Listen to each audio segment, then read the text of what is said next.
Hello viewers, আসসালামু আলাইকুম। আজকে বাসাতে আলু ও বেগুন দিয়ে একটি চচ্চড়ি রান্না করব। তাই এখানে আলুগুলোকে চিকন ও মোটার মাঝামাঝি করে কেটে নিয়েছি। এখানে বেগুন কেটে নিয়েছি লম্বা লম্বা করে। প্রথমে একটি কড়াইতে পেঁয়াজ কুচিগুলো ও কাঁচামরিচ ফালিগুলো দিয়ে এতে পরিমাণ মতো লবণ ও হলুদের গুঁড়া, সামান্য একটু জিরার গুঁড়া দিয়ে ভালোভাবে মাখিয়ে নিব। পেঁয়াজ ও কাঁচামরিচগুলো যখন একটু সামান্য নরম হয়ে আসবে তখন এতে পরিমাণ মতো সয়াবিন তেল দিয়ে আর একটু ভালোভাবে মাখিয়ে নিব। তারপর পেঁয়াজ মরিচের এই মিশ্রণে আগে থেকে কুচি করে রাখা আলুগুলো দিয়ে পেঁয়াজ মরিচের সাথে ভালোভাবে মাখিয়ে নিব।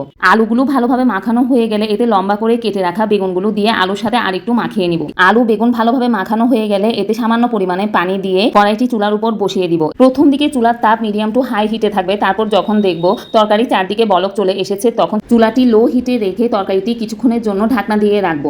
ঢাকনা খুলে যখন দেখবেন তরকারির চারদিকের পানি একেবারে শুকিয়ে আসছে, এই মুহূর্তে কুচিয়ে রাখা ধনেপাতা দিয়ে আরও 1 মিনিটের মতো জাল করে চুলা থেকে নামিয়ে নিলেই তৈরি হয়ে যাবে আলু বেগুনের এই সুস্বাদু চচ্চড়িটি।